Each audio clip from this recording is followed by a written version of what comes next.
Good, beautiful Sunday, ladies and gentlemen. Welcome to another episode of the HR Cafe, Usapang Trabaho, Buhay Iba Pa. My name is Coach Darwin Rivers, and joining with me today are our HR Cafe servers. We have our mentors Tina Coang and mentors Alan Cañete. Please say hi, guys. Mentor Tina, Mentor Alan.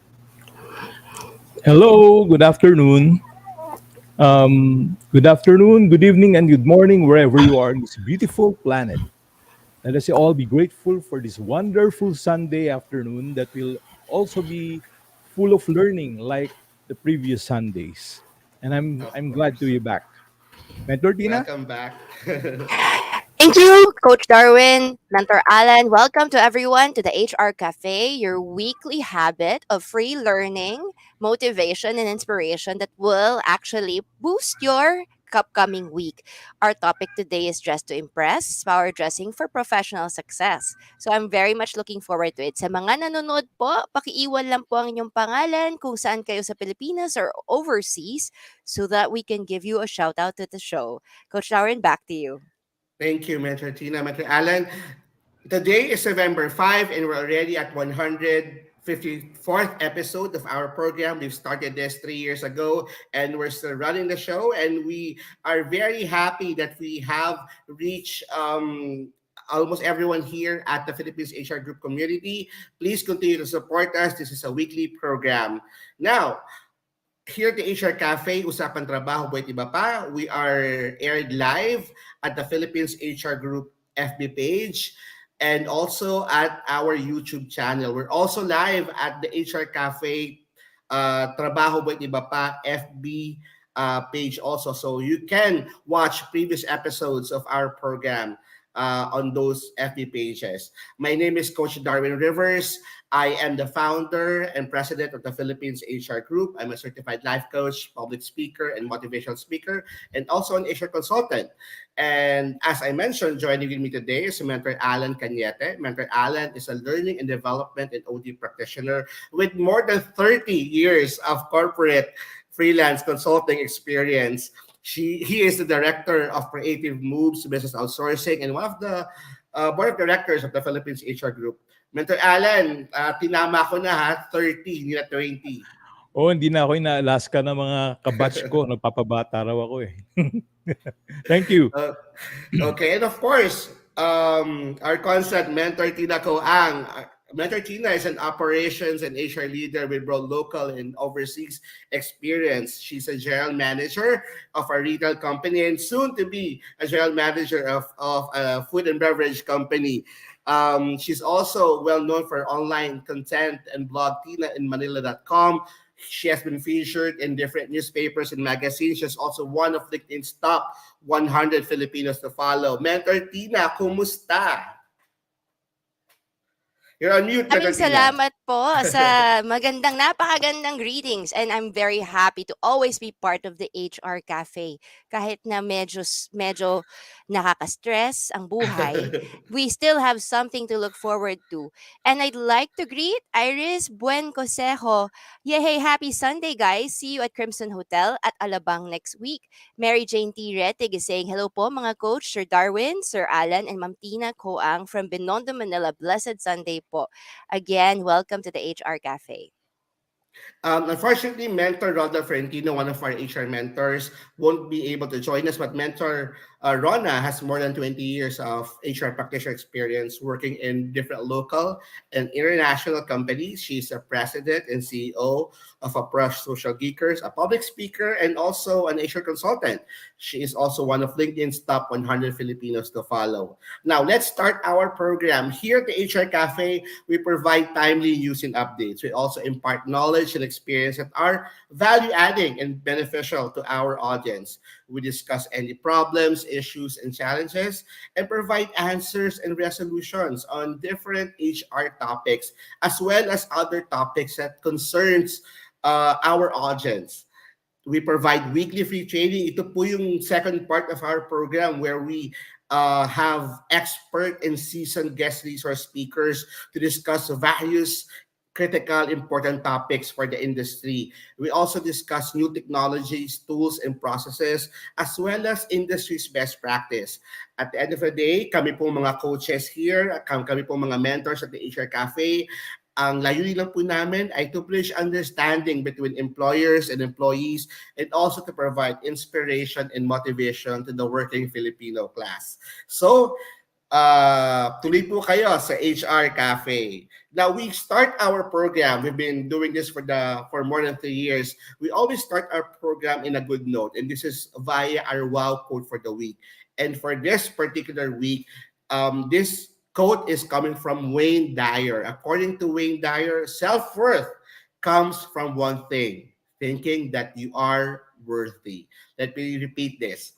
Self-worth comes from one thing: thinking that you are worthy. That is our wow quote for the week. Inaanyayahan po namin lahat po na nakikinig at nanonood ng aming programa. How does this particular quote resonates to you? Please share it to us via the comment section para po maibahagi po namin sa ating community kung ano pong thoughts nyo about our wow quote for the week. How does this resonates to you? But unahin po natin ang ating mga coaches. Let's start with you, Mentor Tina. How does this particular quote resonates to you? Self-worth. I think self worth has to be nurtured. You have to create an environment where you start believing in yourself. The problem is sometimes we are not in that environment. Starting from the time we were born, 'di ba? Sometimes it's the family, yung mga dapat nagmamahal sa atin, yung pamilya natin, sila pa yung toxic. Sila pa yung nagsasabi na, ay, di ka naman pala magaling. Ay, ang pangit mo. These type of negative feedback that you receive are just words, right? But the problem is if you're constantly barraged by such words, it really impacts the way you think about yourself. So, minsan talaga, kahit na adult ka na, you still feel na parang, ay, hindi ako ganun kagaling, ay, hindi ako masyadong matalino, ay, I don't think I deserve it. And most of the time, it's because of the people that surround us. They're really not boosting you up. So you have to you cannot choose who you're born with. Sometimes you cannot choose who your classmates are or who, sometimes, di ba, sa school mo, you cannot choose who your teachers are. What you can choose, though, is choose to believe in yourself even when nobody can. Because when we choose to believe in ourselves, we can decide to choose the environment we continue to be inside. So, for example, if your colleagues are toxic, if your boss puts you down and you don't feel good anymore and you feel depressed, you cannot change your boss. Ang dami, teka, dodole ko ba yan? Anong gagawin ko sa boss ko? But one way is to immediately remove yourself from that situation and choose you. Because it's only when you remove yourself in those situations and surround yourself with people who actually believe in you and the good inside you that you start to be like yung halaman na nadidiligan at nabibigyan ng fertilizer. Dun kas nagsisimulang tumaba. Pag hindi maganda yung environment mo, ang hirap tumaba. Meron ako isang friend, sobrang verbally abused ng partner niya. Now, hindi naman totoo yung sinasabi ng partner niya. Alam mo naman pag galit yung babae, kung ano-ano sinasabi, right? Wala kang kwenta, kulang yung... But sometimes, like, what's important is, even if hindi mo, alam mong hindi totoo, pag lagi yun ang naririnig mo, parang feeling mo totoo talaga, baka totoo talaga yung sinabi niya. So I think the first part is choose you first, prioritize your self-worth first, and number two, if the people surrounding you don't make you feel that you're nothing, you have to remove yourself from that situation even if you love that person. Kasi minsan magulang mo, boyfriend mo, asawa mo, minsan anak mo ang toxic, right? You can still choose to remove yourself from that situation so that you can take your self-worth back.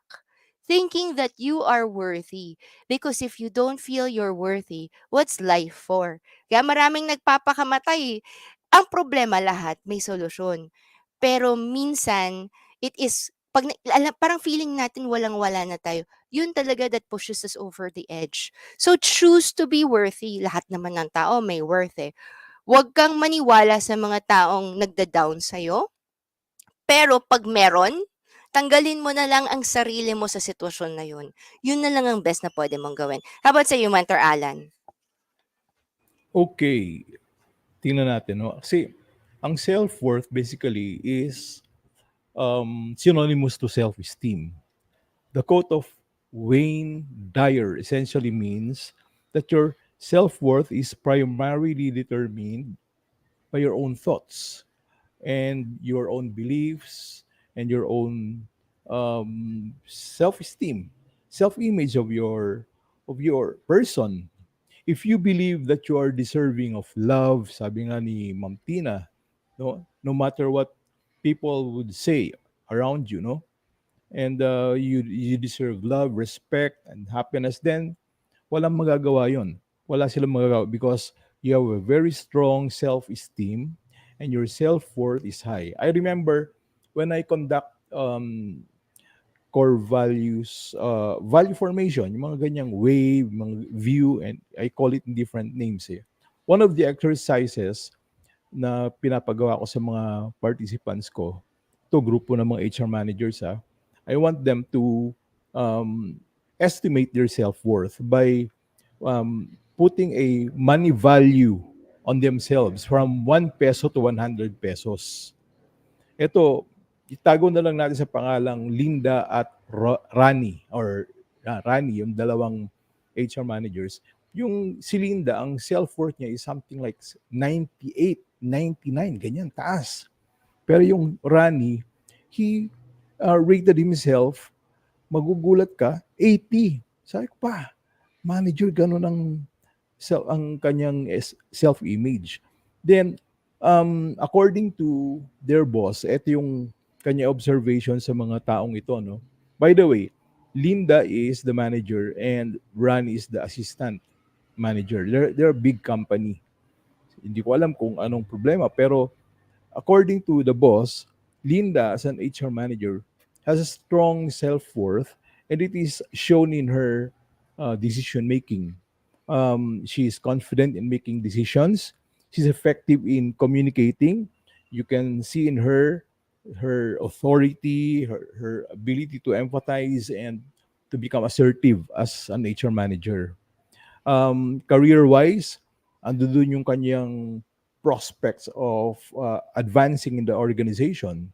And resilience-wise, survivor tong babae, si Ma'am Linda, no? And di mo siya nakita ang any indicator na sumusuko. On the other hand, yung kanyang counterpart na kung tutuusin ay magaling din naman equally kung tutuusin, pareho sila ng mataas ang IQ, mataas ang competencies. Kaya lang pagdating sa decision making, medyo hesitant. Despite the motivation, despite the wonderful learning environment, yung decision making niya madalas parang he is second guessing, he is reluctant to take action, and he is afraid to commit mistakes. Tapos ineffective pa in communicating kasi he is not assertive and he's not confident. Indicator na may problema sa self-esteem. And when it comes to ambition, medyo lacking in expressing his ambition about his career. Parang malabo, no? Hindi niya nakikita yung sarili niya sa future ng company. And in handling setbacks, nakikita mo yung kanyang pananalita. He is always sensitive to criticism. Is obviously his self-worth is so low, self-esteem is so low that when it comes to um, adversities, siya yung medyo negative at medyo mahina ang loob para lumusog sa mga challenges sa opisina. So, hindi pala exempted kahit na mataas na yung position mo, no? When a person has a low self-esteem and low self-worth, it will still manifest even if he's a professional already or a manager already. At kitang-kita doon sa kanyang bearing. Now, ang punto ko ay ganito, ano ang pwedeng gawin ng mga HR professionals na alam natin who are out there na medyo mababa ang self-esteem or self-worth? Indicator niyan, during your meetings with your fellow managers, ikaw yung nasa tabi lang, feeling mo dahil ikaw HR lang ako, hindi ako pwedeng mag-inject ng ideas. No! You're an HR manager, you're an HR professional. Ang laki po ng role ninyo sa organization. Huwag mo mamaliitin. Pag binaliit mo yung sarili mo, abi, ganun na rin ang tingin mo ng mga tao sa'yo. Your treatment to yourself is going to be the same treatment that people will accord you. So, Agree. kailangan ayusin natin to. So, ang tanong nga, paano? Unang-una, practice self-compassion. Huwag na huwag mong ituturing yung sarili mo ng maliit. Be kind to yourself. Bumilib ka sa sarili mo. Pangalawa, lima lang ang sabihin ko, ang dami yan eh. Pero itong limang to, pangalawa, challenge your negative self-talk. Kung sinasabi mo sa sarili mo, I don't deserve this position, I'm not worth of this authority, etc., etc., kontrahin mo. Say the opposite. If you say I'm not good enough, say I'm capable of doing this, I'm capable of making decisions that are right and valuable to this organization. Then also, set realistic goals. Baka naman kasi sobrang taas ng siniset mong goals sa sarili mo and then you easily fail. Kaya tuloy ang baba ng tingin mo sa sarili mo. Set realistic goals. Yung every time na maabot mo, yung nag-celebrate ka, tumataas yung pakiramdam mo sa sarili mo, and surround yourself with positive people. Yung sinabi ni Ma'am Tina kanina, never allow negative people to influence your self-talk or self-worth. Kasi the moment na naniwala ka, yun ay magiging internal dialogue mo. Bobo ako, tanga ako, walang kwenta, patay. Sira na. And another one, ito, usong-uso sa mga kabataan, limit comparisons. Huwag nyo i-compare ang sarili nyo sa mga friends nyo sa Facebook at kung ano pa mga social media because meron silang journey, meron ka ring sariling journey. So, meron silang strength, may sarili kang strength. Meron din silang weakness, meron ka ring weakness. Accept your weaknesses, your imperfections. Lahat naman tayo eh. Hindi naman tayo perfect eh. And pinaka-importante, self-care. Self-care. Self-care. Exercise, eat healthy food, adequate sleep, and relaxation. Yan lang po. Sir Darwin. Thank you, Thank you, Mentor Alan. Ako, ano lang i-highlight ko lang yung sinabi ni Mentor Tina kanina. A lot of cases of, what do you call this, of suicide is because people loses their faith on In themselves. Nawawala yung themselves. faith nila, yung sa sarili nila, yung self-confidence nila, yung worth nila nawawala. And the only way to defend yourself from having self-doubts and questioning yourself worth is really believing in yourself, highlighting the things that you have done positively in your life, the people that you've cared for, the people that you've helped, and yung mga small success natin, kaya nga 'di ba? It's really good that we celebrate small successes in our life because Agree. it's a reminder for us that even how challenging, even how hard the situation is, there is something still to be grateful. And yung attitude of gratefulness, attitude of gratitude will Mm. bring you into a level where any self-doubts will be erased. But going Mm. back to this particular phrase on or quote on self-worth, self-worth is very important because it's a foundation of both your mental and emotional well-being.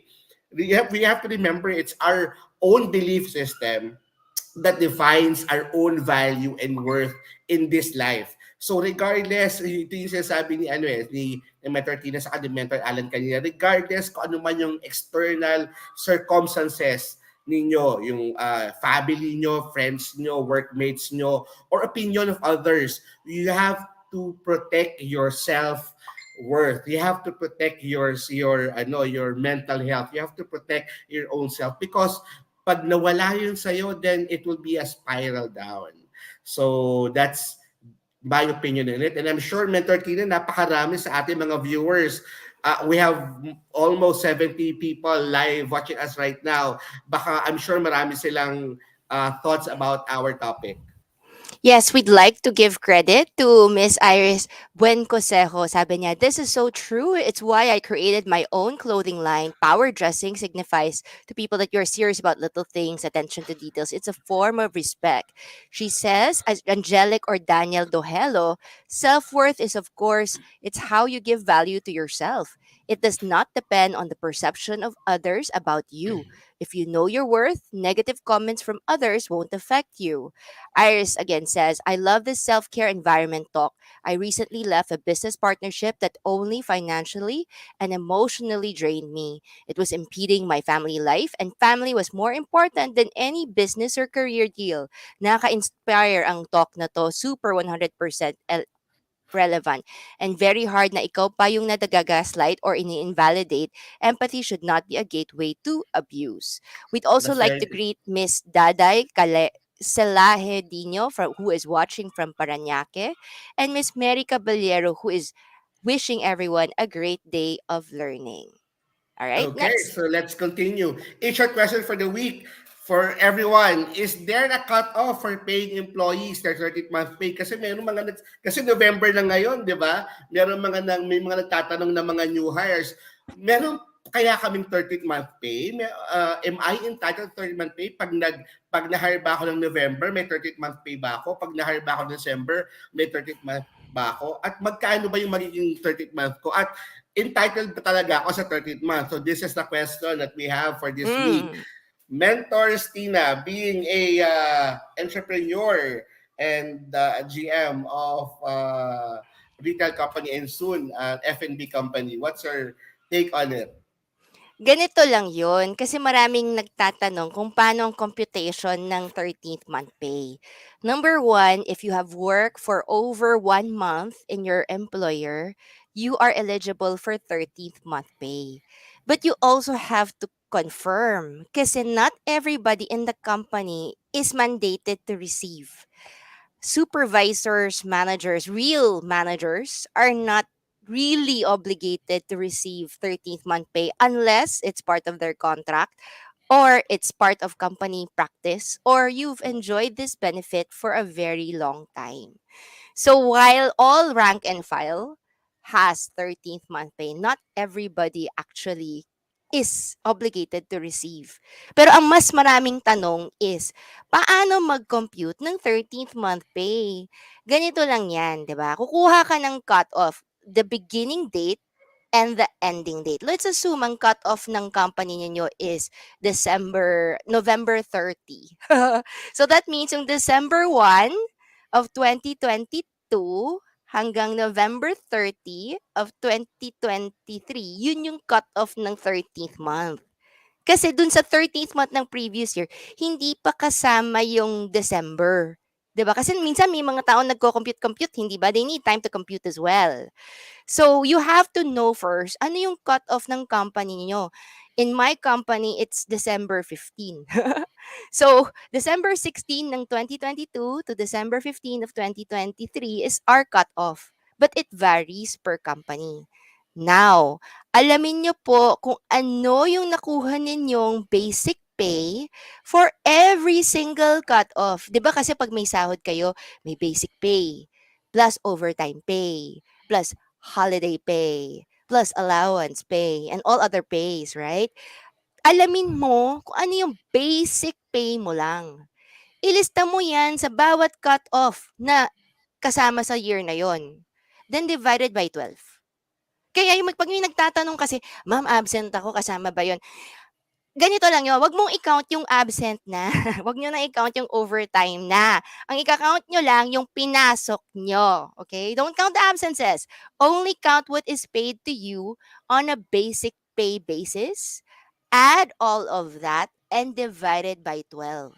That means if no late, no absent ka, dapat in 1 year's time, kompleto po yan. Pero pag 6-month probation, kunyari, 6-month employee ka lang or 8th month employee ka lang, hindi ibig sabihin ng 13th month may makukuha mo buong buwan ng 13th month. Kalahati lang kasi nagtrabaho ka hindi 1 year, pero 6 months lang. Gets, 'di ba? Prorated yun, di ba? prorated Prorated. siya. So, kung ano lang yung pinagtrabaho mo, total mo yung base pay mo sa isang period of 1 year based on the company cutoff, and then divide it by 2. That's why I always tell staff, yung mga tipong basic pay plus malaking allowance para magpa-prevent magbayad ng withholding tax, peg, yan, you have to be careful kasi ang 13th month pay mo is not total pay. It does not include allowances. It is only basic pay. So if tatakasan ninyo ang tax ninyo and gusto ninyong bawasan ng basic pay nyo, allowances na lang para wala kayong tax na babayaran, you have to understand dapat lang ang 13th month pay mo. It's not gross pay. It's basic pay. Yvette Guevara, it's not gross pay. It's basic. Don't look at gross pay minus absences minus lates. Just the basic pay. Kasi yung basic pay na binabayad mo yun per month, dapat yung basic pay na yun is dapat may less na yun ng absences and lates. Dun sa basic pay na yun. Add mo yun, divide by 12, and that's your 13th month pay. Napahaba ba? Pero ang dami kasi nagtatanong eh. Hindi na, since 1970s, never nagpalit yung computation. Hindi kasama ang overtime, holidays, and allowances in the computation of 13th month pay. It's just really the basic pay, which is, kung kasama yung minus na yun yung absences tsaka late sa basic pay na nakukuha ninyo. Alright? Kayo, Sir Okay. Alan? So Pareho lang Alan, naman any thoughts explanation. on the 13th month pay? Same lang naman, pero ang gusto kong i-point dito yung deadline. Mm. For 2022, employers must pay their employees their 13th month pay on or before December 24, Correct. 2022. I don't know kung nagbago na yan ng 23, 24 No, but no. talaga, before Christmas pa rin. 24, before okay, Christmas. companies, ito importante mga employers po. Companies must report compliance with the 13th month pay settlement with the Department of Labor and Employment, and this can be done by filing an online establishment report form on or before January 15, 2024, next year. So kung hindi naman nabago yan, January 15 pa rin yung settlement nitong yung filing nitong online establishment report form sa DOLE.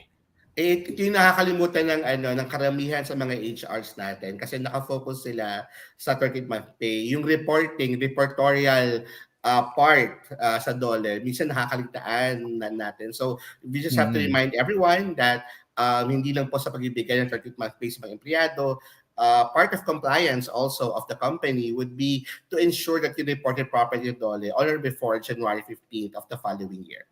Okay, so let's go to our updates. For DOLE, as mentioned, last week, DOLE issued Labor Advisory number 24, series of 2023. Ito po ang nagpo-provide ng guidelines on the payment of special non-working days for October 30, November 1, and November 2. Kaya po nagkaroon tayo ng napakahabang holidays itong mga nakarang araw. And may parating pa pong holiday, ang regular holiday on November 27. So we look forward for another long holiday at the end of the month. And also, naglabas na din po ang Office of the President ng Proclamation number 368, which provides all of the holidays for 2024. So you can actually download this advisory at the Office of the President or at the website of the Office of the President at makikita nyo po ang updated regular holidays, special holidays, and additional special holidays. Okay? Now for updates on SSS, Mentartida. SSS is informing us that the following email addresses are no longer in service. It's a member underline relations at sss.gov.ph, online service assistance at sss.gov.ph, PRN helpline at sss.gov.ph. Ang Ang dami-dami bagong kasi nilang corporate. email no? Oo nga eh. Ang bagong email address ng SSS is usap tayo at sss.gov.ph. My gosh. So, at least kung may problema man, gumawa na lang ng ticket para sa bawat concern ng tanong ninyo via the https column //crms.sss.gov.ph. Next po. SSS is also happy to announce that they have increased the maximum amount of funeral benefits to Actually, magandang 60,000 balita yan, pesos. no? Dati Oo, dati 10,000 lang. kasi 20,000 lang 20, po. 10,000. Oo. But you have to understand na dapat eligible po kayo, and this amount depends on your number of paid contribution and average monthly salary AMSC. Kasi kung mababa kayong nandadaya kayo sa contribution ninyo, kunyari, ang daming tao, mas mababa yung SSS-EE shares nila tsaka ER shares nila. Tapos magrereklamo sila na kapag nabuntis sila, nanganak sila, bakit ang baba din nakukuha nila sa SSS benefit? 'Pag naaksidente kayo or nagkasakit kayo, bakit ang baba na nakukuha niyong SSS benefits? Yan, kasi nandadaya tayo. Huwag tayo mandaya para makuha natin yung buo. Yan. Next. The next one naman is Pag-ibig HDMS is informing us that it's so easy to get a Pag-ibig multi-purpose loan, which is at the rate of 10.5% lang po. In order to get that, you need to just ready a multi-purpose loan application form that you have to fill up and have your employer fill up. May signature yan ng employer ha, one valid ID, proof of income, and then actually have a bank account to your name. Hindi pwede name ng asawa mo, dapat pangalan mo para sigurado ikaw yung binabayaran, hindi yung ibang tao. And with that, it's easy to get a Pag-ibig loan so long as you are eligible for it. Okay, so pag lagi kayong employed, naguhulog po ng Pag-ibig contributions, makaka-avail din kayo ng Pag-ibig multi-purpose loan. Hindi kailangang may calamity, kahit kailan pwede, just apply lang po. Next po. We are also happy to announce na sana lahat tayo ay may isang Pag-ibig loyalty card or loyalty card plus kasi you get a 5% from McDonald's discount. You also know, I always use it too sa pagbili ng mga construction materials sa CW Home Depot. Basta i-present mo lang yung Pag-ibig loyalty card mo, 5% off siya for all regular purposes. So, kunyari, may gusto mong magpagawa ng bahay, you can eat, and kailangan mo ng resibo. You can buy at Home Depot and enjoy that 5%. Aside from that, next po, 15% discount din pag kayo ay tumambay sa Enchanted Kingdom for all regular passes for up to 3 tickets per day. That's not so bad kasi parang that's almost like 450 pesos kasi mahal na rin pumunta ng Enchanted Kingdom. Correct. Lalo Sa na kayo, mga magpapasko na, di ba? I'm magpapasko, sure. alam mo, nagulat ako sa Enchanted Kingdom kasi hindi mahal yung maganda siya actually. And then hindi mahal yung food niya. So a lot of people say, Mm. magdadala ba ako ng maraming pera? Kasi they assume if you go to Disneyland, right? You have to buy like the Disneyland food is sobrang mahal. Actually, yung Mm. pagkain sa Enchanted Kingdom, hindi siya mahal. Very affordable. So it's really a great place to go with your friends and family and your dates if you have the time. O, diba? Next po. Oh, last po. Pag-ibig housing loan, tumataas na po ang housing loan ng Pag-ibig with a new record high of 88.3 billion. Mga kababayan, ito lang ha. Kasi I'm actually looking at properties right now to buy. I'm telling you, this year ang dami-daming lugar sa Maynila, Metro Manila na nag-double ang zonal value ng property. Correct. Mm. Literally, like Ortigas, where I work, used to be 60 to 71,000 per square meter in June 5 of 2023. Pagdating ng June 6, naging 125 to 145,000 na siya. All in a span of like one day. So, automatic, pag magbabayad ka ng capital gains and ng doc stamp and yung mga fees na yan, biglang nagdoble. Correct, correct. So, kahit na gusto mong i-undervalue na bawal gawin, I mean, mas tumaas pa yung expense mo on actually buying and selling property, which shows that talagang hindi lang ang bigas ang tumataas, pero ang property prices tumataas, which is why I encourage you guys, mag-housing loan kayo. If you are eligible, you can loan up to 6 million pesos through Pag-ibig. Please, I encourage you, please get it. Kasi the property prices in the Philippines, I am telling you, sobrang bilis ang Agree, pagtaas. agree. Sobrang bilis. Wag na, a lot of people like, should I leave money for my kids? Pagdating ng 20 years old ng anak mo, walang kwenta na yung 1 million mo. Pero Mm. yung property na binili mo, 'pag binenta yan ng anak mo, sobrang tubo talaga. I've met so many sellers now. Their family bought these properties at super low prices, below 1 million pesos, and now these properties are like times 20, times 30. It's Agree, super agree. crazy. Sa kahit ng dami nilang anak, kaya pang ipaghatian kasi talagang napakalaki talaga ng pagtaas ng property prices natin sa Philippines. Buy a Agree. property today, help pag-ibig help you. Kasi meron talagang ibang places pa na mas mura pa than 6 million. Mm. Sa ano So, lang, ano, Matertina, ano, i-add ko lang, I'll give an example. Kasi di ba, I have a property in Rizal. yes. I remember Mm, 5 years ago, yes. yung mga katabing properties na dun sa area was like anywhere between 8 to 10,000. Nagulat ako ngayon, nasa 25,000 na per square meter. So think Yes. Rizal na yun, ha? 5 years Tapos, lang.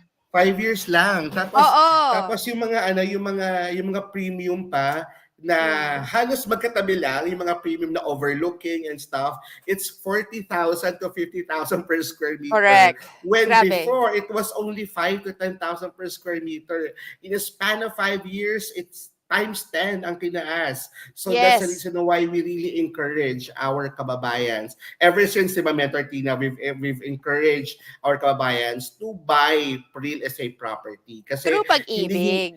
through pag-ibig. Kasi hindi kayo malulugi. Kasi ang Oo. real estate property, laging tumataas po yan. Mm. Okay? Mentor Alan, ang paborito nating PhilHealth. Ano, kumusta na daw sila? Yun, meron na namang bagong balita ang PhilHealth. Alam nyo ba na by virtue of Republic Act number 10661 of 2024, 2004, we are celebrating the 31st National Children's Month this November. So, buwan ng kabataan, buwan ng mga babies. At dahil dito, ang PhilHealth po ay nagbibigay ng dagdag na Z benefits sa kanilang Z benefits package. Ito ay mga benepisyong PhilHealth para sa mga bata. Narin yan po yung surgery for tetralogy of Fallot. Hindi ko na yung mention kung magkakano, no? Surgery for ventricular septal defect, no? And napakarami, mga ano, no? Mga medical terms. Basta that's between 5,000 to 500,000 1,000 pesos of pesos. benefits package na ma-avail ng mga members para sa kanilang mga anak galing po sa Z Benefits package na ino-offer at ma-avail ninyo mga members sa PhilHealth. Yan po isang good news coming from our favorite government agency, PhilHealth. Meron din At sila mga mental packages, di ba? Mental health packages, di ba, meron, Mentor meron Alan? din. Yung mga mental health package nila nag-range from 9,000 to 16,000. Yung una yung general mental health service package, yung pangalawa yung specialty mental health service package. So kung meron kayong karamdaman sa pag-iisip o anxiety or sobrang depression at ito ay ma-avail nyo para makasiguro kung ano pong mga tamang lunas na pwede nyo magamit at ma-avail sa tulong po ng PhilHealth. At yan po yung pangalawang good news galing din sa PhilHealth. So para sa karagdagang detalye, call back channel 0917-898-7442 at yung kanilang mga contact email addresses at mga yung kanilang karagdagang mobile at saka kanilang website at mga social media outlets or accounts, pwede nyo silang maka-chat doon, makontak sila para ma-avail po itong mga benefits na ito. Ang kasunod ko ibabalita naman, konektado pa rin sa mental health. Ang Infinite Care ay isang platform that provides mental health services to employees, no, and the general public. It so happened that it it partnered with Philippines HR Group to offer their mental health services to the members of the Philippines HR Group. Kaya you just have to download their application or app para po ma-avail yung kanilang services. So, Sir Darwin, itong problema ng ating mga members, no? Lalong-lalo na yung ngayon, fourth quarter, sang katutak yung trabaho. Ang dami nilang ginagawa mga hinahabol ng mga paperworks, mga deadlines at karamihan na nababasa ko sa ating Facebook group ngayon yun, na toxic daw ang buhay, magpapasko, natotoxic sila, nagkakaroon sila ng mga mental health issues. Nako, wag nyo na hong sarilinin yung mga mental health problems nyo. Pwede ko kayong dumulog at humingi ng tulong sa Infinite Care dahil partner po natin yan. Bakit? The partnership will provide Infinite Care mental health support platform to Philippines HR group members, giving you access to personalized care or self-care tools and resources, a chat helpline, and virtual sessions with their licensed counselors, psychologists, and coaches. Kaya credible sila, authority sila sa subject na yan, at sila po'y maasahan, makakatulong sa inyo. Pero wag nyo na masyadong dibdibin yung trabaho. Ika nga take it lightly. Take care of yourself. And kung talagang wala kayong makausap, sabi nga, nagtatawanan ako ni Ma'am Rona. Yun daw joke ko na yun pang boomer. Kung wala kayong makausap at kayo na natutolero na, lumapit po kayo sa Infinite Care. Just download the app and you'll be able to talk to anyone from their organization who can help you with your concerns. At ang huli kong ikikwento ay announcements. Ito po yung 2-day HR Core Training Program, Batch 3 sa Manila. Siyempre, kami po ang nag-organize ito, ang Philippines HR Group. At ito'y gaganapin sa November 18, 19 of this year. Saturday, Sunday po yan, between 8 a.m. to 5 p.m. And this will be held at Discovery Suites, Manila, sa Ortigas, Pasig City. So, affordable naman po yan. Kayang-kaya ninyo at kayang-kaya ng company ninyo ang pag-sponsor, ang pag-invest na ito sa inyong career, sa inyong learning. And that's the Leadership, Empowerment, Accountability, and Diversity. Ito yung theme, itong 2-day leadership training program, which is organized by Philippines HR Group para po sa inyong mga members ng ating grupo. Yun lang po. Okay, thank you, Mentor Alan. And of course, if you have any questions, please post it at the main page of the Philippines HR Group Facebook page. And please join our FB group page. We are in Facebook and also we have a growing community in LinkedIn. Nasa 40,000 na po ang members natin sa LinkedIn. So please, just go to groups in LinkedIn and search for Philippines HR Group. Also, nandito na po tayo sa second part ng ating program wherein we have a special guest, so we will be discussing dress to impress, power dressing for professional success. Let me introduce her properly. Our guest for today is no other than Miss Ginny Villegas. Ginny Villegas is a certified image consultant. She's the founder and managing director of Flair Image Consultancy.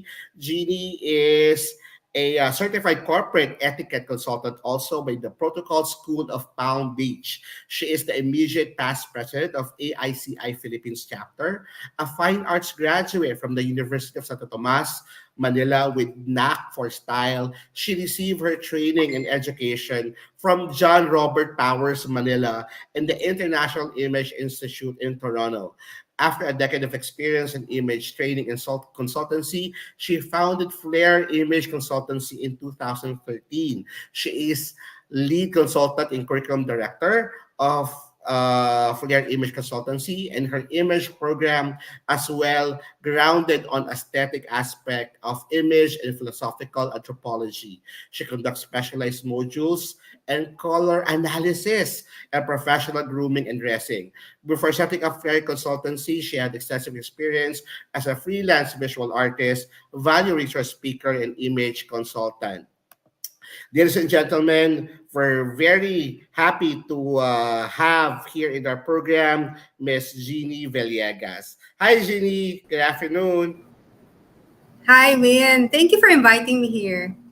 Yes. Ginny, before we start, gusto ko lang malabas to kasi to be honest, I'm one of the very few siguro na I don't buy on the image consulting what kumbaga hindi naman sa I don't buy I don't I have very little faith on about brand of image because I always feel that whenever I hire someone, I'm hiring the person because of his or her skill set and knowledge. But I also acknowledge that a lot of companies, branding and image is something that is very, I know, very important to them, di ba? That's Can right. you? I'm sure. Can you? I know. Can you tell? I'm sure you will be discussing this throughout your presentation. How is it really important to dress to impress? Kasi ang dami-daming lalo na yung mga yung mga fresh graduates, nag-aalala sila, nako, bibili sila ng bagong damit, kailangan nila mag-invest into fine clothes, fine shoes, kailangan nilang make sure na they're physically fit and to be able to impress their interviewer. But does it stop there? Does it stop from the how you brand yourself in front of your interviewer, in front of your hiring company? So yan po ang importante pag-uusapan natin ngayon with Jeannie. Yeah. Of Okay, course, so Jeannie, because I we'll give will you the floor. discuss that. Yeah. I will give you the floor Okay. na. Yeah, So, sure. and we'll get back after your presentation. Thank you, All Jeannie. right. Yeah. Thank you for joining us this afternoon, and we will give you a short presentation on Dress to Impress, Dressing for Professional Success. Are you all ready to discover the whys, why we should make an effort to look our best professionally?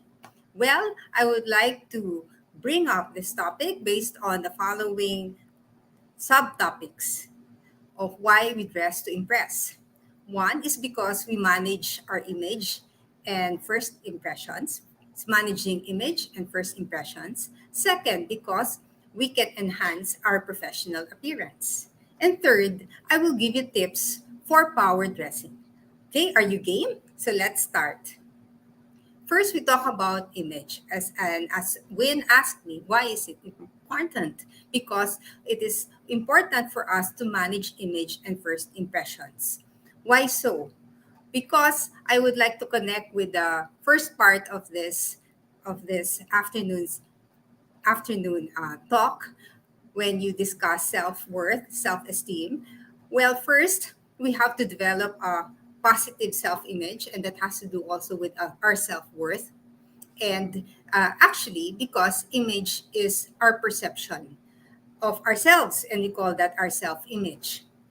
And how can we be perceived positively by others if we ourselves put ourselves down? No, we should be the first ones building our confidence so that we can have also a positive public image. No? So it goes hand in hand.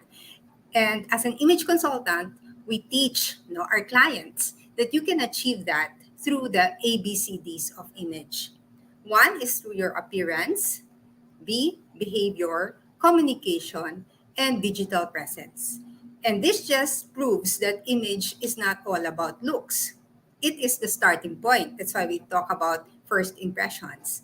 Because they say it's unfair to judge a book by its cover, but it always happens. That's why we have to manage our image and first impressions. And rather the first impressions other people have about us. And of course, aside from appearance, we also have to manage our image with our behavior, that we act professionally, that we practice proper etiquette in based on international standards at work and as we interact with our colleagues and clients, and that we communicate in a very professional way.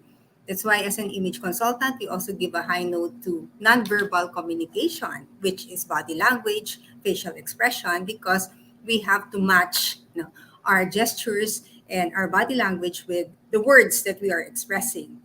And of course, since we are in the digital age, how we are also promoting ourselves in the digital space matters. No, we have to be even more intentional with our image in the digital space because people are not interacting with us face to face. No? So there should be more effort in this case, like in social media or if we are attending online meetings and all. Okay, so that's just how to establish why image matters. But we will zero in appearance because we're talking about professional dressing. So appearance is the A of the ABCDs of image. As I mentioned, it's unfair. Sometimes people judge us based on our appearance. They say don't judge a book by its appearance, but it always happens. And did you know that people size us up in 7 seconds and they already have an impression about us? Sometimes it's not fair. And that's why we have to manage our image and the first impressions people have about us, which is perception, which is all about perception.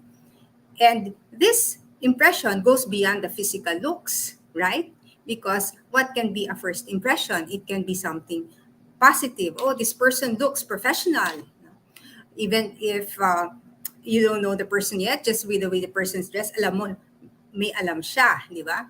Because he or she dresses smart. But if a person is a bit unkempt with the appearance, with the outfit, then we might think, oh, perhaps this person is a bit disorganized. So it is a reflection of who we are. We can say we are telling a story about ourselves with the way we are doing our self-presentation.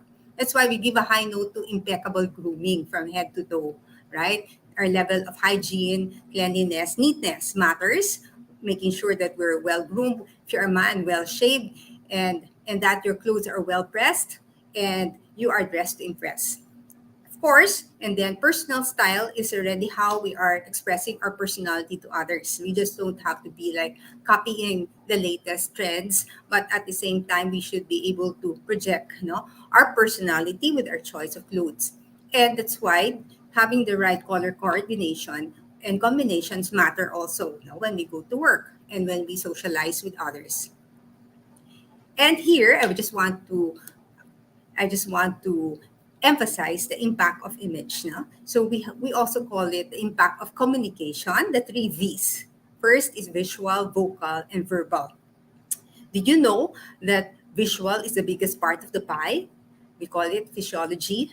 It, it comprises of your body language, your movement, and also how you are dressed and how you are groomed. That is 58%. And the next biggest part is your vocal. Tone of your voice, your intonation, your volume, all of that matters. And sad to say, words are only 7%. So if you really want to make an impact with your presentation and with your conversation, then you have to work hard on the visual and the vocal so that at least 7% of your message, is remembered. So are you now convinced that the visual matters? So let's proceed. Now we talk about enhancing professional appearance. Dress to impress, to enhance professional appearance. Why? Because it is not a matter of just having a front, or a facade, but actually, when we are dressed professionally, first and foremost, we dress for ourselves because it psychs us to perform much better. Because if we are sloppy when we go to work, then maybe our output will also be like that. But if we strive for excellence also in grooming and dressing in in business, then all the more, then we will also match that with our performance. And here are the traits of professional appearance. Just by looking at you, you should look credible, respectable, and attractive. And did you know that clothing is the number one nonverbal? Yes, because when you are appearing before others, you are telling a story about yourself. Like here, obvious ba kung anong profession niya? And if you are gonna rate this lady, from 1 to 10, 10 being the highest. What number will you give her? Because we rate also people based on their grooming, the way they're dressed, their style, and all. No? Because it matters, no, if we are looking our part at work. So we dress our part, we look our part, and we can have more impact, no, in our professional career. Style in the digital age. So these are some nuances as we are in the digital age and towards the end of the new normal. So, we dress for confidence. We don't anymore have very hard and fast rules. O, itong outfit na to, pang business lang. O, ito, pang smart casual lang. No? So, it is a kind of flexible now when we talk about the dress code for work. We also have to ask ourselves, are we dressing for the virtual or real life? Virtual, like for your online meetings, like what we have right now. Like since I'm at home, I'm just wearing jeans below. So you have to think about that now when you're deciding what you're going to wear. But in the end of the day, we are celebrating personal style. It is our individuality that will stand out. And to achieve style, I will present to you a few style strategies. One is to know your style personality. That means to dress up according to who you really are without pretending to be someone else, no, or just mimicking your role model in style. What do I mean? Now, if you are kind of natural, you're a sporty person, no, you're casual, then you also exude that, no, in the way you choose your clothes. Maybe you're more into clean lines, you're more of a minimalist if you have that personality. Or if you're a lady and you're kind of romantic, no, then you also show those details with your corporate wear, like blouses that have a bit of frill or more feminine colors. No? So it's a matter of choosing clothes that communicate to others who we are. And then our body type, it's also good to consider our body shape so that we choose the right clothes to camouflage our flaws and highlight our assets, what we call illusion dressing. Of course, if you come for a workshop with us at Flair, then we can discuss this more in depth. No, we have different body shapes. We have the pear shape. We have the apple. No, we have yes, we have we have the banana. So there are many shapes and tips mo for body shapes. No? And also choosing the best colors, colors that fit your undertone, your skin undertone, or your complexion will bring out the best in you. So that's also a kind of service that we image consultants can offer our clients through coaching or through training. And then here I just give you some tips because I know color analysis is also trending, but this is very basic. Okay, we have what we call the cool and the warm undertone because all colors have a cool and a warm undertone. Cool colors have a tinge of blue, while warm colors have a tinge of yellow. And look, this lady who has the cool um, uh, indication below her face, her picture, looks good with cool colors because of her skin complexion and her features, like the hair, the color of the hair, the eyes, the eyebrows, and all. So black is really a basic color for a cool undertone, whereas the other lady has a warm glow. Her features are a bit blended. Unlike the lady who has cool undertone, her features are very stark. No? The contrast is very stark. And whereas the lady who has a warm undertone has more soft features. And then at the same time, she has a warm glow. So you can see that she looks good with warm colors, no? Or somehow like autumn colors. And the fashion accessory color for warm is gold, yellow gold, whereas for cool, it's silver. So if we have the one-on-one or you do the workshop, then we can do the testing because we use drapes, no? Like we use metallic drapes and also colored drapes to deter, which we put against the face to see which are the colors that will make your face glow, no? and bring out the best in your skin tone and your features. So that's a tip when it comes to choosing your colors. And now we go to power dressing, tips for power dressing. Okay, if you want to look your part, if you're a leader in your organization, then you can do some power dressing. One is to have a style statement. Ano ba yon? So, in a while, we will tell you more kung ano yung ibig sabihin ng style statement. And to dress a notch higher than standards, especially if you're the CEO, no, you're the leader in the organization, no, and that is how you can really design your leadership branding. And of course, to update your look with trends. But it doesn't mean that if you want to look good, you are going to have a fashion overload or become like a fashion victim. No, we use trends in trickles. First and foremost, we have to know what is our style, what is our personality, so that we know which trends to incorporate into our wardrobe instead of making our wardrobe full of trends. So it's the other way around.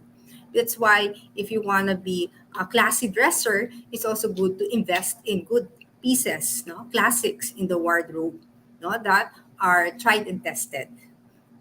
Okay, so now I quote from the guru of style, Anna Wintour.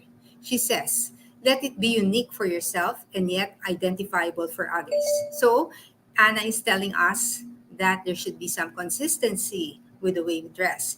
If some of you are unfamiliar with who Anna Wintour is, she is the editor-in-chief of Vogue US, and she is one of the style and fashion gurus, no, that we have in the world right now. No? So she is really like, I've watched a docu on Anna Wintour, and one of her staff said, no, she's like the Pope in fashion. So she dictates and she sets the trends. No? And in the case of Anna, if some of you are familiar with her, she has some what we call statements in her look. Her hairstyle is part of her signature look, that bob style. She has sported that for several years. And part of her style statement, she's usually in a printed outfit. No, of course, you might wonder. Yeah, for corporate, we're more into solid colors and corporate colors. But of course, her industry is different. It's fashion. So she's always into pattern. And then she always has a statement necklace, no matter what her outfit is. So that is how she has developed her signature look. And I want to share with you some other style statements that you can develop. Perhaps if you're a guy, it can be your tie, it can be your watch, no?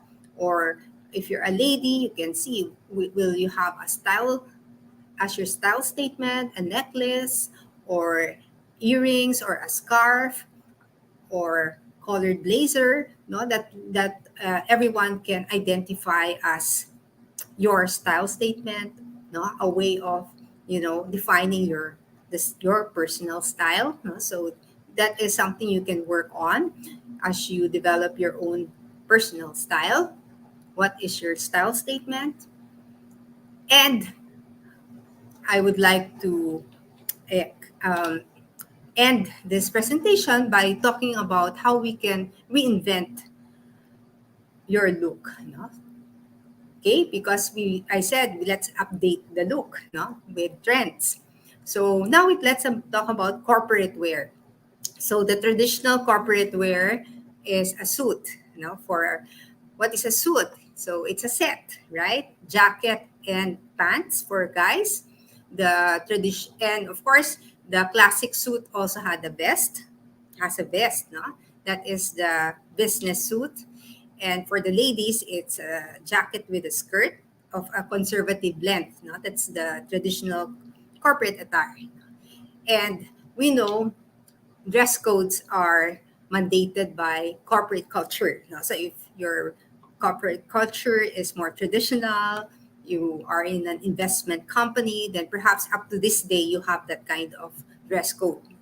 But for some, perhaps we use corporate clothes or business attires for special meetings or conferences, but not on a day-to-day basis. So it depends, no, on the corporate culture. So this is actually a reinvention. Like the suit of the man is all dark because the traditional suit actually is dark, but the inner shirt is light colored like white, no, or light blue, and with a tie, no? Tie that is like the accent, no, it can be stripes, it can be plain. And whereas for the lady, the traditional corporate attires with a skirt. And here, this is also our invention, which Amal Clooney is wearing. No? And instead of buttoning the blazer or the jacket, no, it is worn, no? With, yeah, loosely. And she's wearing a turtleneck instead of the traditional blouse with a collar. So that is her invention. And we know for corporate, appropriate shoes for guys would be the Oxford lace up, and the socks are always the same color if the shoes dark. And for the ladies, it would be the pumps, the closed shoes with heels. Okay, so those are just ways of reinventing the traditional corporate attire. And then we are more familiar, perhaps in your organizations, you have this kind of dress code, which is corporate casual, which was born in Silicon Valley, right? Because um, people wanted to be more relaxed at work, not so stiff. So there's no need anymore to go to work with a suit. No, you can just wear a shirt. Okay, so what are some tips? So if you're a guy, you're wearing a shirt. If it's corporate casual, don't roll up the sleeves because it becomes smart casual. I say here. And if you are going to wear a jacket with pants that is not of the same color, let's say navy blue jacket and brown pants, light brown pants and shoes, then it is already corporate casual. And for the ladies, you can wear a business dress, you can wear skirt and blouse and pants. But what is really more very characteristic of corporate is sticking to solid colors. If you want pattern, don't make it so busy. No, like if stripes, go more for pinstripes, right? And the darker the clothes are, the more formal they are. Like they become more corporate. The lighter, the more casual. And here is another dress code, which is I think the most popular nowadays. I was so surprised when I gave a talk in a bank during the pandemic. They changed their dress code from business or corporate to smart casual. Yeah, so that's part of the changing nature of work in some organizations. Well, of course, if it's smart casual, we dress up the casual look. Why is it called smart casual? It sounds like an oxymoron, right?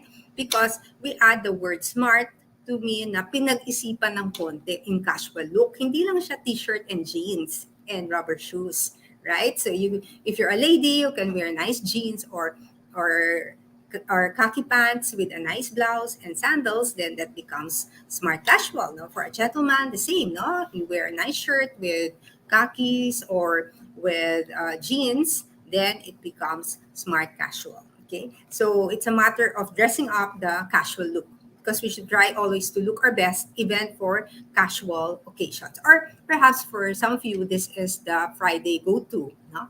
Go-to dress code. There, that's the smart casual. And I would like to encourage all of you to dress for professional success, to see the importance why we have to harness our professional appearance in order to also go far in our career, because we always have to match our performance with how we do our self presentation. And with that, we end this short talk for this afternoon. Yeah. You may reach us, yeah, in social media, Flair Image Consultancy.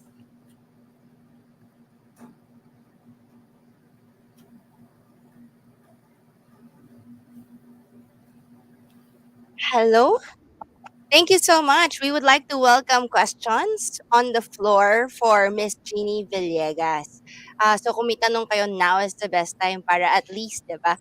Ma'am, when you actually join Flair Image Consultancy, what can people expect during that program? What program should you usually recommend? Actually, we have different topics, but all related to image development. Like we are currently going to have a public seminar on executive presence and leadership branding. And Mm-hmm. then we have a more general course on professional image and personal branding. There are some clients who choose only the aspect of appearance. So we have a module all about style strategies for success. And we also do communication and presentation skills. Anything that has to do with the ABCDs of image I mentioned earlier.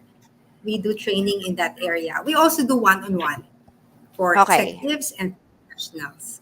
There's that struggle kasi of expressing your individuality and being yourself. Kasi minsan may Yeah. mga tao gusto nila na, I have the comfort look, I have the sporty look, and then they enter into the job market, the corporate world. And then they're like, well, uniforms is not the way for me to express my individuality. Like, it is too stiff. I'm not comfortable with the clothes. Like, how do you justify to somebody na, well, you know, do you tell them to retain their individuality, or would you encourage them to like conform? Conform is a better way for it. Well, Jeannie. if the organization requires a uniform, then it's better to conform but I think there should be ownership. There Mm, should be ownership because if not, people will feel forced. People do things with if they are convinced about why they should do things. That is how we can make good use of our freedom. So mm, they have to be convinced that it's a way of projecting, no, the corporate culture, mm, wearing the corporate uniform, and with a lot of pride, they wear the corporate uniform. mm. Pero sana maganda rin yung corporate uniform para ganado sila.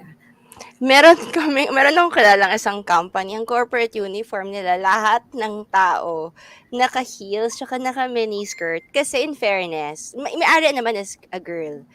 Kasi nga, hindi naman sa pagmamanyakis, pero they feel na, kasi most people are of certain height, they want everyone to look taller. So even yung messenger, naka-miniskirt, tsaka naka-heels.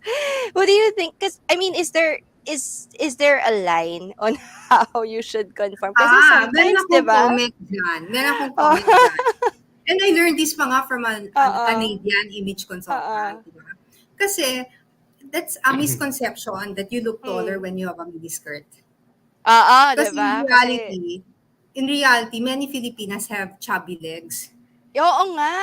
Oo. Natutuwa nga ako. Parang Siguro Lower kung namumuro ano sila. ka, back. pong-pong, Ako maganda parang hindi yan. Oo, bagay. hindi Pero bagay. sige Then you na, have chubby go. legs. Mas na-emphasize pag miniskirt.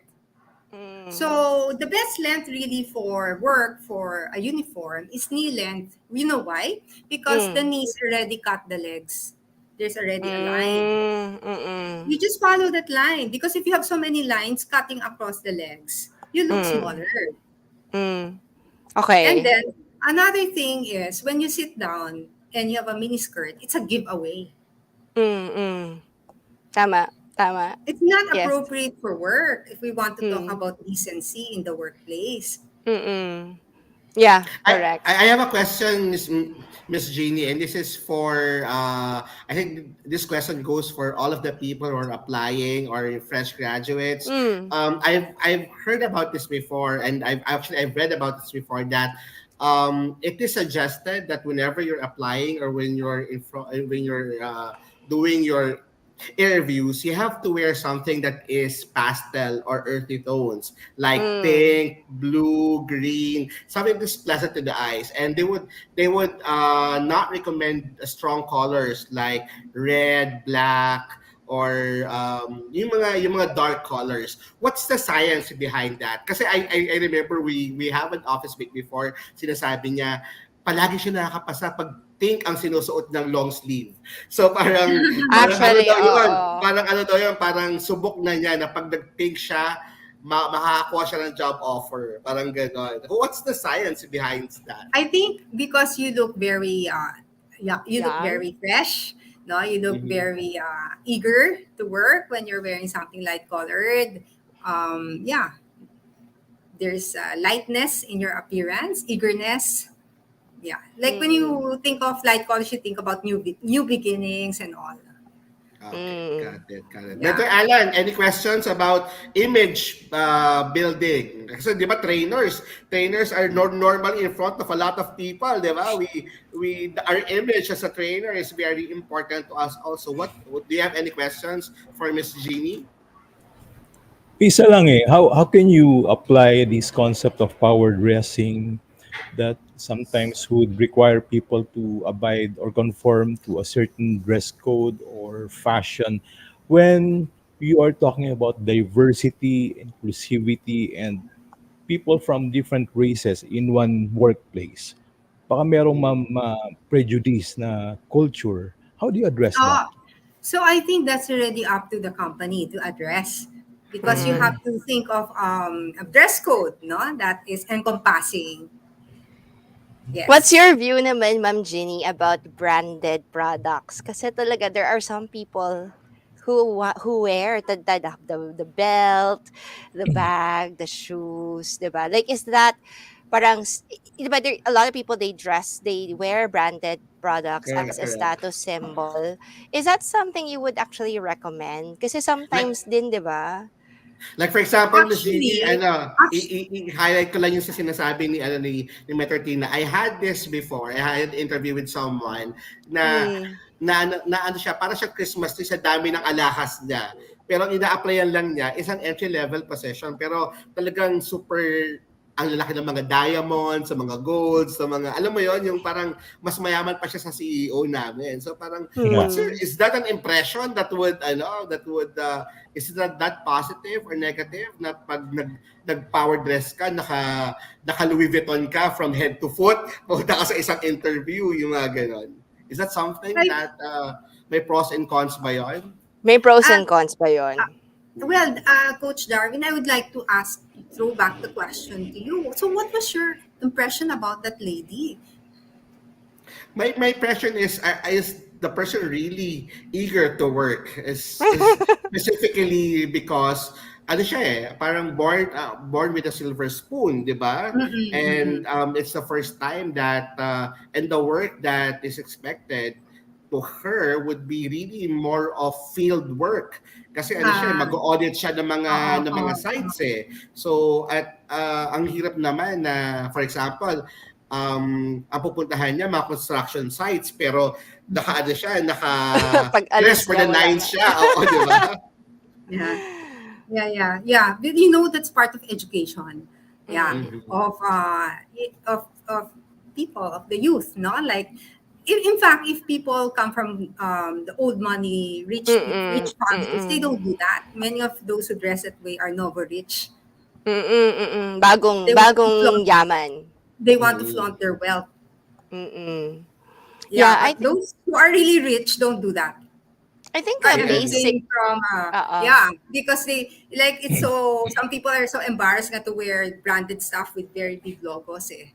Correct, Kasi correct. it's Mm. very attention calling. And Mm. besides, uh yeah, I believe in discretion. I believe in discretion. You can buy branded stuff, but you don't have to flaunt it. Mm. If you're Let the And products of ano, course, wear the products, 'di ba? Don't let correct, them the correct. yeah, products wear you. yeah. And besides, don't get broke because you buy those things. Mm. Mm. Totoo. Yeah, Agree, because agree. why would you buy them if you can't afford them? No? Ginny, what accessory would you recommend for people who are in the office? Kailangan watch lang ba? Kailangan may bracelet ba? May kwintas? Or whatnot? Kasi I remember having this staff na sinasabi niya, tinitignan daw niya kung ano yung suot na kwintas nung nag-a-apply, kung crucifix ba kasi gusto niyang malaman kung Christian ba yung tao or kung how strong I is the faith see. of the Oo. person or kung may relo ba kasi baka kung wala siyang relo baka hindi niya binibigyan ng halaga ang time, yung mga ganun I ba, see. is this something Yes. that you encounter Yeah. throughout? Is this something Mm-mm. critical in Well, hiring? I just want to remind everyone that when you accessorize, actually you are also telling a story about yourself. So Mm. it's self part of self-expression. Your Mm. accessory is part of self-expression. Like for a man, a watch can be his fashion accessory, his accessory. Mm. Well, for a lady, if she has too many bling blings, baka it's not so appropriate in the workplace, di ba? Kasi as Mm. I was mentioning in my talk, it's Eh, good paano to have pag a suot mo yung striking wedding neck. ring mo? Pag suot mo yung Mm. wedding ring mo sa office, is that Ah, recommended? Depende kung gaano kalaki yung bato. Pag Oo. malaking malaki talaga, mga 3 carat and above, Yeah, yeah. 'di ba? Yeah. Yung tanong, ba't nandito ka? No, I think Ma'am your point, Ma'am Jeannie, Jeannie. Oh, go ahead. meron ako observation. The likes of Zuckerberg and the late Steve Jobs, hindi sila masyadong particular sa kanilang pananamit whenever they conduct big event introducing their products. Pero sila yung CEO, sila yung big name in the event. Um, what's your take about these CEOs who are not really particular about dress code? Normally, naka-gray and black lang sila lagi, di ba? Oo, Mahal naka yung ano mga nga eh. t-shirts na yon. Actually, Sobrang actually, Actually, mahal. kahit na yung mga Actually, Yeah. the executives one sila of are in power dressing tapos sila nakaganon lang. So what do you think? actually the one of Steve Jobs is part of his personal branding. That he Hmm, always wears the same kind of turtleneck, black shirt, no? That's his sneakers. branding already. Yeah. ah. So we can say he minds because he has a branding. Mm. Okay. So So ito, your branding branding ko doesn't to. have your branding doesn't have to be a suit.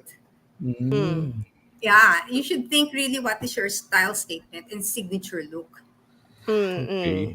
The So, clothes daw of Mark Zuckerberg is around $300 to $400 agree. piece. I've Akala mo heard, mukhang Uniqlo lang pero hindi. correct.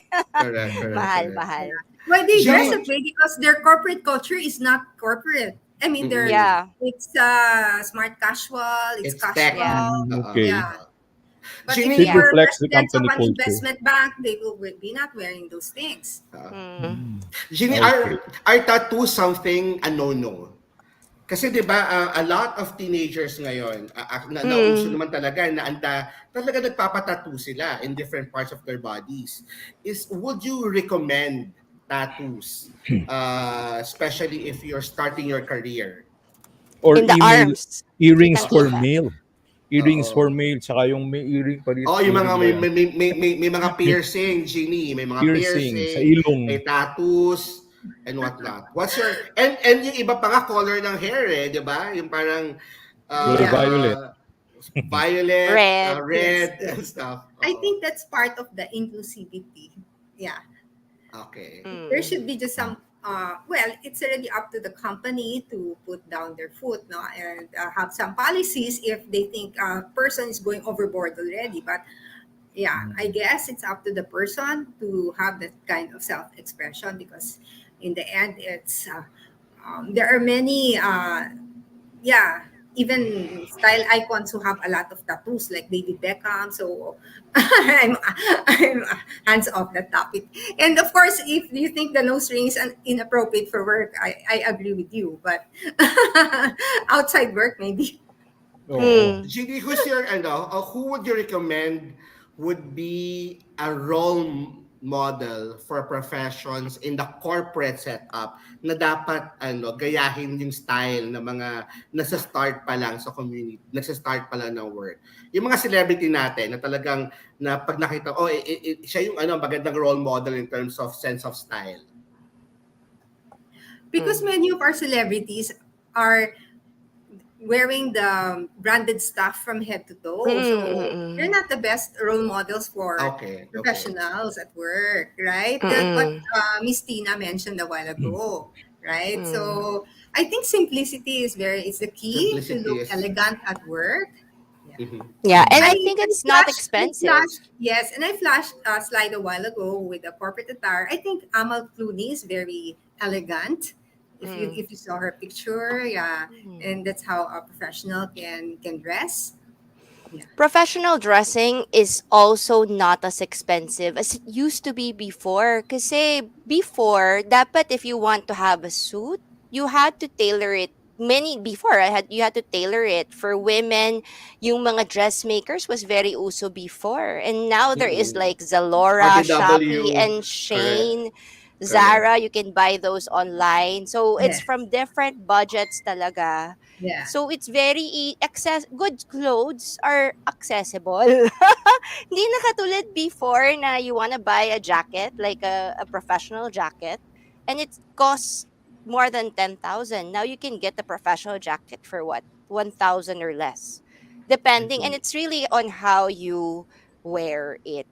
But parang there is a thought din. Ako for me ha, I've from the time before and the time now, syempre because of kids, family stress, you also gain weight. So I've Mhm. also noticed na yung size ko has also increased. Do you, I mean, as you're a fashion consultant, you know naman na sometimes it's a lot easier to dress women when they're thin. Do you think like for us, we should also, what do you call it? Parang try to control. Kasi nga, minsan, pag masyado ka ring mataba ako, tumaba talaga ako, minsan nahihirapan din kasi ako maghanap ng magandang damit Damit. na very Mm. professional. Kasi pag lalaki, nakasuit lang eh. Pero pag babae Yeah. kasi, parang sometimes it was easier for me to buy clothes when I was an XS to a medium than I am when you're above medium. What would be your advice to larger women like me? Well, at least now there's an advantage because the fashion trend is yeah, loose Yeah, I know. blazers and all. So there are a lot of selections for those on the heavy side now. Mm, So mm, I guess it's a matter of choosing the styles that look best on you to hide mm. your Facts. to hide those things. Gini, I Yeah. have a So question. A lot of companies, normally na may mga uniforms, nagpapalit sila A after 2 year. years, after 3 years, di ba?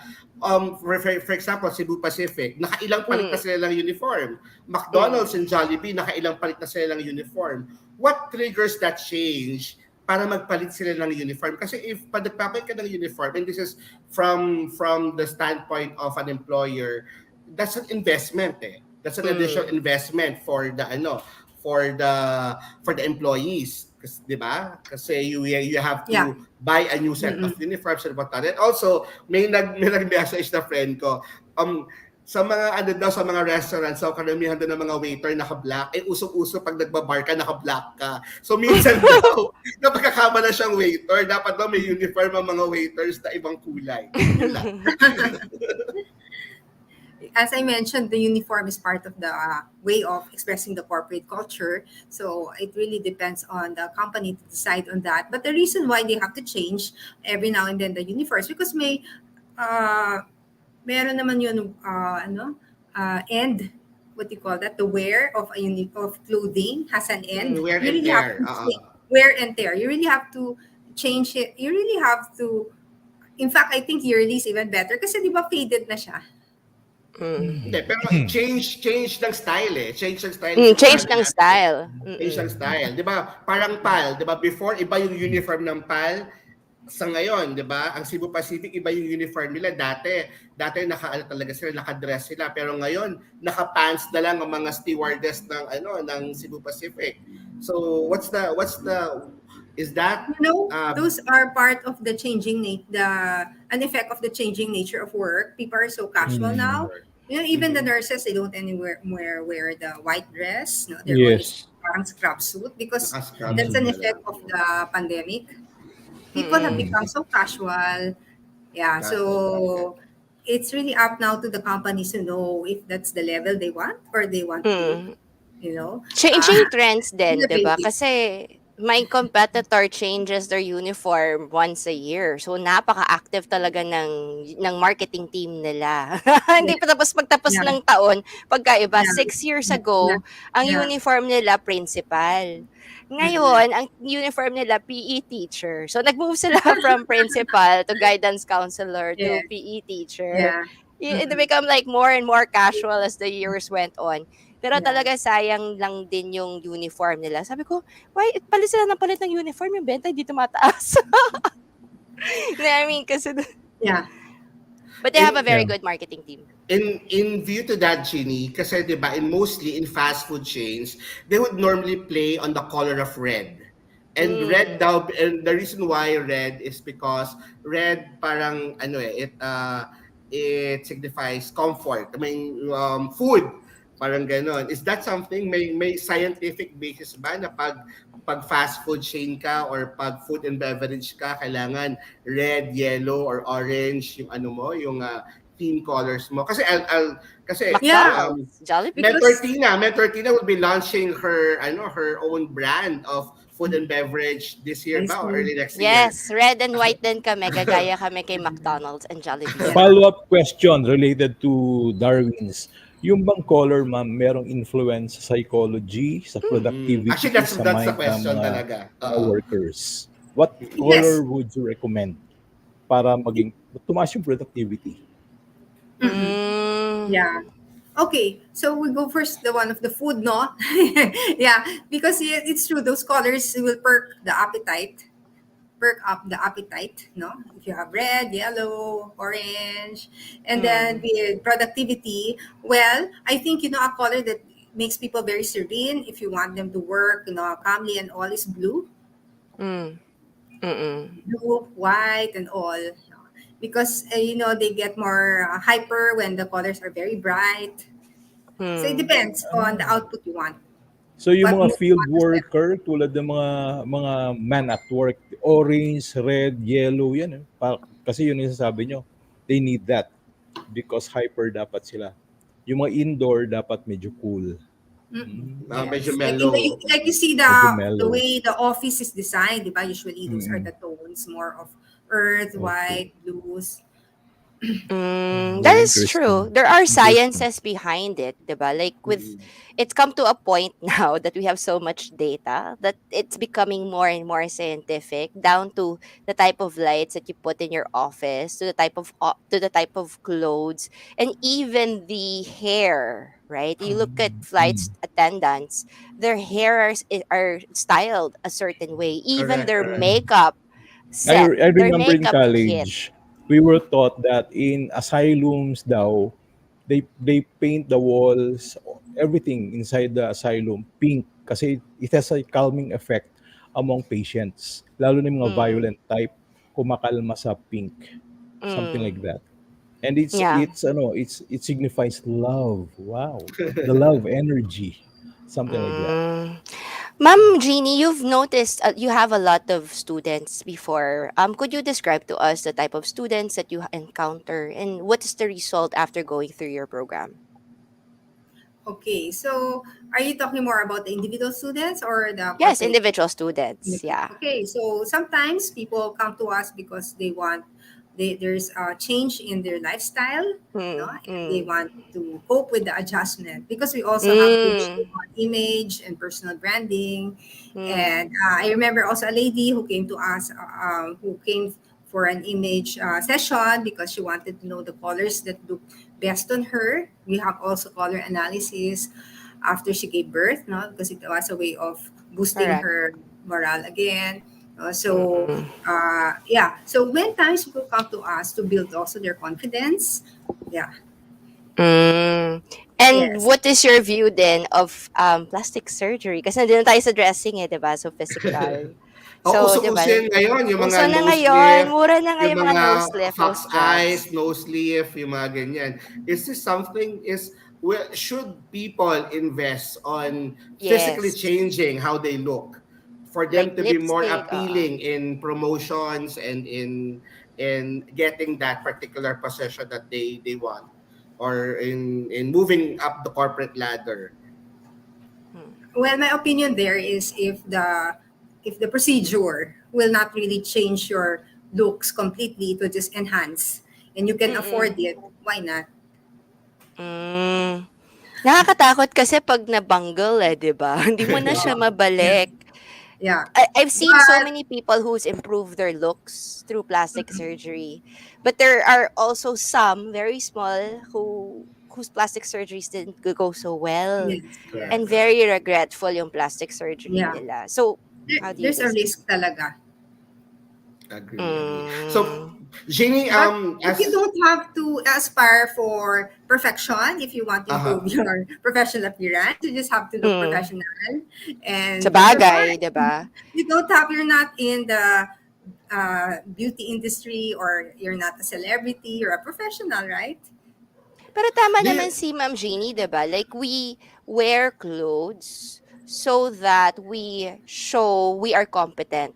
Basically, agree, you have agree. to show that you can take care of yourself. Kasi when people see you parang very disorganized, mabaho, hindi maayos ang suot, medyo weird. Like business and work is all about trust. Trust with your Agree. colleagues, trust with your boss, trust with your customers, trust with strangers. So if you're the type of person who want to beat on your own drum, people Mhm. think na parang, oh, this person is very individual. We respect individualism, but maybe not as reliable as we might want him or her to be in delivering the same type of experience or output that we expect when we go to a certain establishment. Like for example, if you go to McDonald's, you're not gonna want to have a person wearing all branded products in McDonald's. That's not something you go to McDonald's for. But if you go to a branded boutique, you'd want that person to have a certain type of look and attitude because that's what you go there for, right? You don't want to go to Disneyland and then see people wearing gothic and you want princesses because that's what you go to Disneyland for. So, like if you choose to work from home, you can wear whatever you want. But it seems that if you want to work for a certain company with a very strong culture, You have to 'di ba? follow the model. Mhm. Do you like want to change the entire thing, like, or or No. just make your own company and have your own culture there, which is what many people did. Like they actually Mm. set up their own companies and they changed the entire industry. But 'di ba, it's harder to change so many people than yourself, Agree, agree. Ma'am Jeannie. Ginny, last na lang from my end, kasi I'm a member of Frag Philippines. This is more of the fragrance. Is fragrance something that you would recommend, or do you teach? Kasi a lot of our members sa Frag Philippines, they would say that if you're applying, there's a certain smell that you need to have, so na kailangan calming, mabango ka para, or kumbaga agaw eksena ka pagpasok mo pa lang sa room, alam na nila na nandun ka kagad sa room because of your particular smell. I have a boss who's like that, na alam mo kagad kung parating na siya kasi maamoy ba siya sa labas pala ng boardroom. Is this something that you would also teach or recommend people? Yes, because perfume is part of your image and personal branding. Like we Mhm. said, we dress according to our style, personality. So, kasama na rin dun yung scents, right? So, if Mhm. you're more of romantic, you go for what's more floral, no? If you're more natural, you go for what's more musky, no? So, and of course, the best way to apply perfume is on the pulse points para hindi masyadong Pause. malakas. Ito Mhm. sa Mm. likod, ito, ganyan. Konti lang. Pero be Para careful, oo. good lang siya. Be careful kasi I've experienced smelling pag bago mabango. Pag tumagal, minsan the body reacts and it's Correct. It not depends on the attractive. body. It depends on the body Oo, Yeah. chemistry. hindi mo naaamoy, pero naamoy ng iba pero hindi nila masabi sa'yo kasi it's your body, right? It's the Correct. Yeah. reaction of your body to Yeah. that It is specific scent. yeah. It is when you start sweating, no? That it Yes, Correct. sometimes oo. yeah. Yeah. So it's good that the person receives feedback kasi baka hindi niya alam. Ang hirap sabihin, eh, 'di ba? And for us, like, parang for HRs, how do you even tell a person na kailangan niyang mag-dress a little bit appropriately? Kasi 'di ba Yes. minsan nagiging defensive din yung tao if bakit? How do you start that conversation, I Ma'am I Jeannie? Ah? I Baka have a kailangan nyo problem. i-chat over coffee. Ang Mm. hirap sabihin. But Ginny, what we, is we, not we, we had a appropriate? problem like that before, Oo. where some nationalities kasi, di ba, they have very strong odor, di ba? Yeah. And Filipinos kasi very, ano yan, very, Clean. very Everyday. expressive, very clean, Oo. oh, di ba? So they would tell the person, hey, you smell like this or like that. What's the appropriate thing on how you would handle such things in the corporate setup when Yes. there's an employee who has problems on the way he or she dresses, the way he or she smells, or the way he or she carries himself or herself. The best is to talk to the employee in private Mm. and yeah, to say that I to just give some feedback, because maybe the person's not aware of it, and suggestions. Kasi if something one feedback, there's no possible solution, di ba? But so it's good to Mhm. give some suggestions. Yeah, mag-jack and point na lang kung sino magsasabi. Kasi sino? Okay. Ginny Mm. will give you the floor. Please inform our audience and a lot of people who are watching us right now, and a lot more people who will be watching the replay. What are your upcoming programs? What are your offerings? And how can they contact you in terms of improving their company and their own self image? We have on the screen our contact details. You can contact us through IG, through Facebook, and also our website. And as I Mm. mentioned earlier, we have a seminar, public seminar on executive presence, although it's already fully booked. That's on November 15, but hopefully we can organize another one next year. As We actually organize just a few public seminars a year because most of our engagements are with in-house Corporate. training. Oh, in-house. Yes, and we also do one-on-one coaching of executives and professionals on Mm. image and style and wardrobe, on color analysis, and other topics related to that, even body language and voice and communication. So those are the topics that you can contact us for. Mm. Okay. Last Any words po? last words, Ginny, on your topic for our audience? Yes, okay. So I'm glad that you shared Na last words. Ayan, teka. Nawala siya. Ayan, because yan, ulit. Yan. doing your part matters a lot in your career.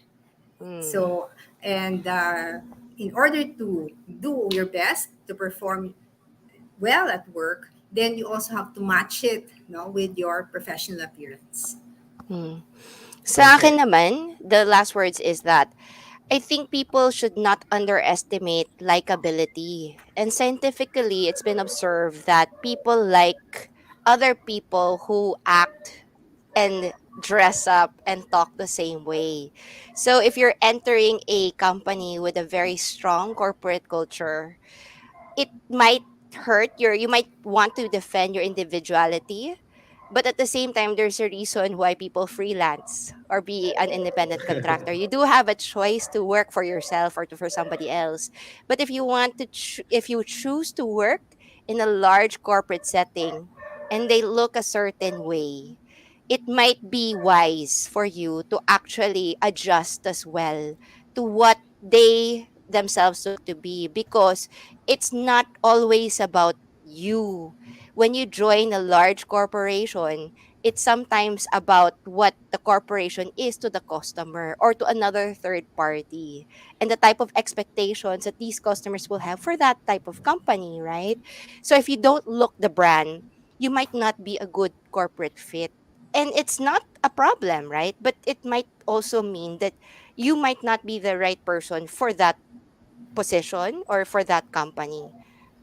You might work elsewhere, but not for that company. So I think for me, the best type of professional attire is to look competent. You have to look neat, you have to look presentable, you have to look likable, but there's still many ways for you to share your individuality. Kasi a lot of people, diba, they do it through colors, as what Miss Jeannie told us a while ago. Some do it through accessories, some do it through makeup, some do it through style, the way they talk. Some do it through their bags, their folders, their notebooks, 'di ba? Merong sobrang mukhang seryoso tapos makita mo yung notebook niya medyo pagka-anime. Some do it through their phones, like the phone cases that you have. You don't have to compromise your individual style just because you're working corporate. And in fact, it makes you a little bit more unique and special that people remember you. But all the time, emphasize not just your personal being, but also your competence. Because sometimes we get so defensive on how people perceive us that we forget to highlight our own capabilities within the organization. 'Di ba? I mean, I'm different. Let's stop about being different and actually emphasize more on how you contribute to your organization, to your clients, to the people that surround you. If you emphasize on competence and you pair it with good fashion sense or decent fashion sense, then you come up really as a superstar, right? But at the Agree. end of the Agree. day, we have to be wise. Kasi you might win the battle, but you might still lose the war. And at the end of the day, any career is all about strategizing and how to gain the Agree. maximum success for yourself. If you want to be an individual, you can do it on your spare time. You can still be an individual working in the company, but you still have to follow the policy, whatever that might be. How about you, Sir Alan? Alan, you're on mute. I'm sorry, I'm cute again. I was able to pick up a lot of lessons from the talk of Mom Jean. First, confidence and authority. She said that power dressing is all about projecting confidence and authority and branding. Well tailored professional attire can help you command respect and establish yourself as a capable and knowledgeable professional. Tapos may dress code, di ba? This dress code is telling you what should be the appropriate attire in a corporate setting. Kaya for power dressing, kailangan it it also has to dependent on the kind of culture and industry that you're in, no? Like for example, tama ba ang pagka-pick up ko? If you are in an industry like finance or law, then you're expected to be in formal business attire. Suits maybe, ties maybe, but in a norm like casual corporate culture, like the technology fields, usually casual attire yan eh. So it can be acceptable. Now, here comes the question of individuality. Um, is it really a good idea to express your individuality in a corporate setting? My opinion is it's a matter of respect. You're joining an organization who has established norm when it comes to dressing. You have to blend. You have to adjust yourself on what is the expected dressing in that corporate world of that organization. Asserting your individuality in that professional setting is inappropriate. It's a matter of respect. Kung attend ka ng kasal, sasabihin mo, ito lang suot ko, naka-casual ako, Dre, punta ako sa kasal mo. Well, your friend will say, sige, yan lang suot mo eh. But you did not pay respect not only to the groom and bride, but to the family of the groom and bride. Meron kang pinupuntang okasyon na dapat mini-expect na kasuotan, respeto naman. It's the same thing, same rule in the corporate setting. You're joining an organization, show respect, and don't assert your individuality just because you're unique. You are joining an organization, blend, blend, and blend. That's my take. Okay, thank you very much for that, Mentor Alan. For me, power dressing is not about wearing expensive or flashy clothes. It's about choosing your style or the clothes that fit you well, and also making sure it's appropriate for the workplace or for the work that you're doing. Above anything of making a statement. So, earlier, Miss Jeannie has mentioned that you need to choose clothes that are well fitted and tailored to you. Make sure that it's appropriate, it's decent. You need to invest on key pieces of clothing or accessories that match your personality. You need to pay attention on the details and avoid wearing too much jewelry or makeup. As sabi nga ni Miss Jeannie, making sure that your look should be simple, classic, and always professional. Now, from my end, it is also important to consider that the culture of your workplace when choosing what to wear. Each workplace is very unique. So you need to check with your leaders, your HR, what is your dress code, and how will you be able to really, sabi nga ni Mentor Tina, maximize your and strategize your position as a leader or as a new team member in the organization using how you dress, di ba? But ultimately, at ito, I always believe on this, the goal of power dressing is to project confidence and professionalism. But at the end of the day, it will just give you the opportunity to put your foot into the door, but your success would always be dependent on how effective you are, the knowledge and skill set that you have, and of course, the relationships that you create in the workplace. That's it for me. And thank you very much again for being with us for another episode of the HR Cafe. Usapang trabaho mo, iba pa. Magkita-kita po tayo next week for another value-added learning. Maraming salamat. Bye Bye-bye. everyone. Bye Miss Thank you. Ginny. Thank Bye you. Madam Thank you. Tina, Madam Alan. God bless. Bye-bye. Thank you.